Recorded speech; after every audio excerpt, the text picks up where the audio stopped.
ने उसे देखते ही मुस्कुराकर पूछा, अरे क्या बात है छोरी, सब ठीक तो है ना? रिद्धिमा ने उदास आवाज में जवाब दिया, वो क्या है ना कुणाल, मुझे दिल्ली लेकर जा रहे हैं। सब कुछ बहुत अचानक से प्लान किया तो मैंने सोचा आपको बता देती हूँ। इससे पहले कि रुक्मा देवी कुछ कहती, लक्ष्मी वहां पर दौड़ती हुई आई। क्या मैडम जी, आप जा रही हो? लेकिन आपको तो यहाँ रुकना था ना, आपका काम तो अधूरा ही रह गया। रिद्धिमा ने नजरें उठाकर लक्ष्मी की तरफ देखा। कौन सा काम लक्ष्मी? भैरव सिंह जी ने बीच में टोकते हुए कहा, अरे इसकी बात पर ध्यान न दे, ये तो कुछ भी बोलती है पगली।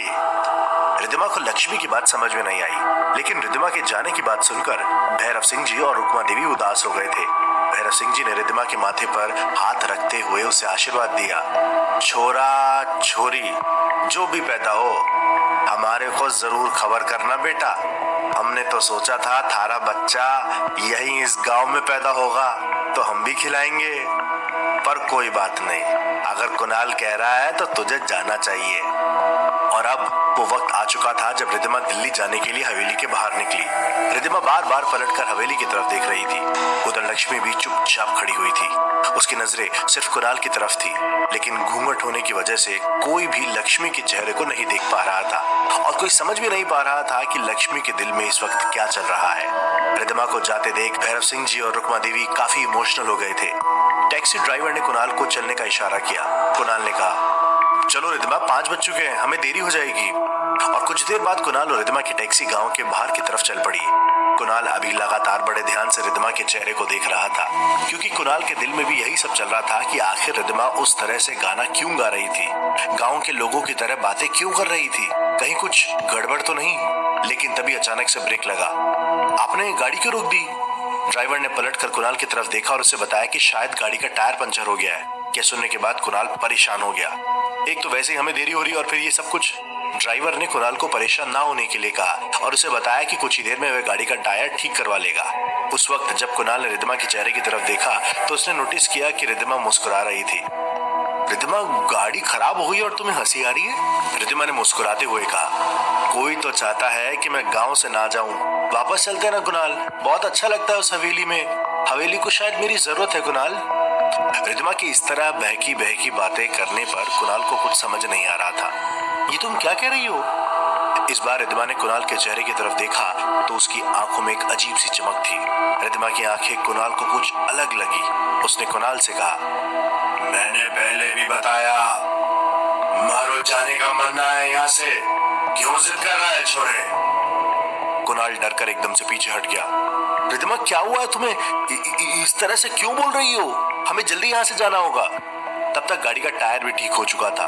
ड्राइवर ने एक बार फिर से गाड़ी स्टार्ट की और कुणाल और रिद्धिमा की टैक्सी गांव की सीमा से बाहर निकल गई। लेकिन गांव से बाहर निकलते ही रिद्धिमा ने कुणाल से कहा, मेरा पेट दर्द हो रहा है, कुछ अजीब लग रहा है मुझे, कहीं हमारा बेबी तो नहीं आने वाला? रिद्धिमा की हालत देखकर कुणाल घबरा गया। ये तुम क्या कह रही हो रिद्धिमा? अभी तो 8th मंथ शुरू हुआ है, बेबी को आने में अभी टाइम है। 1 मिनट रुको, ड्राइवर गाड़ी रोको। कुणाल ने टैक्सी को फिर से रुकवा दी। रिद्धिमा को पानी पिलाया, लेकिन रिद्धिमा ने फिर से अपने पेट में दर्द होने की बात कही। कुछ अजीब सा लग रहा है कुणाल, मेरी तबीयत, चलो ना वापस हवेली चलते हैं, रास्ते में कहीं कुछ हो गया तो। इस बार कुणाल को लगा शायद रिद्धिमा वापस जाने की वजह से अपने पेट में दर्द होने का बहाना बना रही है और इसीलिए कुणाल ने रिद्धिमा को डांट दिया। मैंने तुम्हें कहा ना हम वापस नहीं जा रहे हैं। धीरे धीरे चारों तरफ अंधेरा फैलने लगा था। कुणाल और रिद्धिमा अभी तक गांव से ज्यादा दूर नहीं पहुंचे थे। कुणाल ने फिर से ड्राइवर को आगे चलने के लिए कहा। अंधेरा काफी गहरा हो गया था। रिद्धिमा की नजरें उस खेजड़ी के पेड़ को ढूंढ रही थी जो उस दिन गांव में आते वक्त उसे दिखा था। रिद्धिमा ने देखा जैसे ही उसकी गाड़ी वहां से निकली, दूर वह खेजड़ी का पेड़ नजर आया। अंधेरा ज्यादा होने की वजह से रिद्धिमा पेड़ की परछाई देख पाई थी। कुणाल देखो, वही पेड़ जिस पर पिछली बार हम रुके थे और वो लाल रंग की चुनरी मेरे बैग में आ गई थी। कुणाल रिद्धिमा की बात को इग्नोर कर रहा था। कुणाल रिद्धिमा से इस तरह की कोई बात नहीं करना चाहता था, बस वह जल्दी से जल्दी उस गांव से दूर निकल जाना चाहता था। लेकिन तभी अचानक से कुणाल ने रिद्धिमा के चिल्लाने की आवाज सुनी।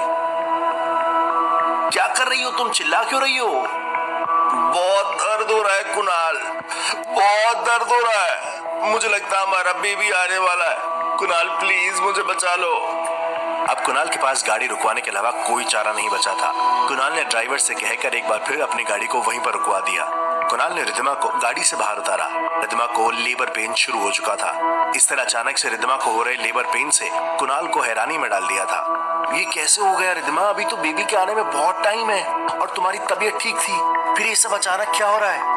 तभी वहां पर धीरे धीरे हवा चलने लगी। ऐसा लग रहा था जैसे काली आंधी के चलने की शुरुआत हो रही है और इसी वजह से कुणाल और रिद्धिमा परेशान हो गए थे। रिद्धिमा दर्द से चीखते हुए कुणाल से पूछ रही थी, क्या कर सकते हैं? अभी तो जोधपुर बहुत दूर है यहाँ से, मुझे कुछ समझ नहीं आ रहा, कुछ जल्दी करो। तभी अचानक से वहां पर किसी के घुंघरू की आवाज सुनाई देने लगी। ऐसा लगा जैसे वहां पर आसपास कोई औरत थी। उस आवाज को सुनकर ड्राइवर ने कुणाल से कहा, साहब मुझे लगता है गांव की कोई औरत यहाँ पर है और गांव की औरतें ना इस काम में बड़ी माहिर होती हैं, वो मैडम जी की डिलीवरी यहीं पर करवा देंगी। कुणाल ने गुस्से से ड्राइवर की तरफ देखा, ये क्या बात कर रहे हो तुम? इस तरह से जंगल के बीच में मेरी बीवी की डिलीवरी होगी? तुम्हारा दिमाग खराब है? ड्राइवर ने कुणाल की तरफ देखा और फिर हंसते हुए कहा, अरे साहब गांव की औरतों को बच्चे तो ऐसे ही हो जाते हैं, आपको क्या पता, मैं अभी बुलाता हूँ उस औरत को। पायल की आवाज तो यहीं से आ रही थी। ड्राइवर का इतना कहना था कि तभी लाल रंग की चुनरी और लहंगा पहने एक औरत आ गई। उसकी उम्र लगभग 50 के आसपास थी और उस औरत ने कुणाल और रिद्धिमा को देखकर पूछा, क्या हो गया रे छोरे, यहाँ जंगल के बीच क्या कर रहे हो तुम लोग? इस लड़की को क्या हुआ है? कुणाल पूरी तरह से परेशान था। वह औरत के पास गया और उसे कहा, देखो ये मेरी पत्नी है और अचानक उसके पेट में दर्द हो रहा है, लगता है उसको बच्चा होने वाला है, आप प्लीज हमारी कुछ मदद कीजिए ना।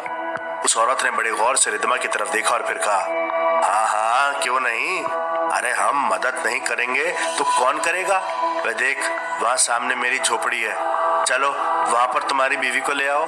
एक बार के लिए कुणाल को उस औरत पर भरोसा नहीं था, लेकिन ड्राइवर के समझाने पर कुणाल रिद्धिमा को उस झोपड़ी तक ले गया।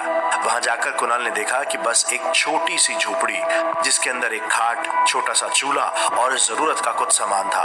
उस औरत ने खाट की तरफ इशारा करते हुए कहा, यहाँ लेटा दो और घबराने की जरूरत ना है, मैं सब कुछ ठीक कर दूंगी, बस तुम मेरा एक काम करो। कुणाल ने हैरान होते हुए उस औरत की तरफ देखा, काम? कैसा काम? अरे यहाँ से 2 किलोमीटर आगे जाओगे ना तो एक मंदिर आएगा, उस मंदिर का प्रसाद लेकर आ जाओ, तब तक मैं तुम्हारी बीवी का ख्याल रखूंगी। कुणाल ने परेशान होते हुए इस औरत से पूछा, लेकिन इस वक्त मंदिर का प्रसाद लेने की क्या जरूरत है? मेरी वाइफ की हालत खराब हो रही है, आप समझने की कोशिश कीजिए, मैं भी डॉक्टर हूँ। कुणाल की बात सुनकर औरत जोर जोर से हंसने लगी, डॉक्टर काम ना आवे छोरा, यहाँ तो जो मैं करूंगी वही काम आवेगा। अब अगर अपनी बीवी की जान बचानी है तो जो मैं कहूँ वो काम कर ले। रिद्धिमा दर्द से बुरी तरह तड़प रही थी। कुणाल उसे हॉस्पिटल ले जाना चाहता था, लेकिन ड्राइवर ने कुणाल को ऐसा करने से मना कर दिया।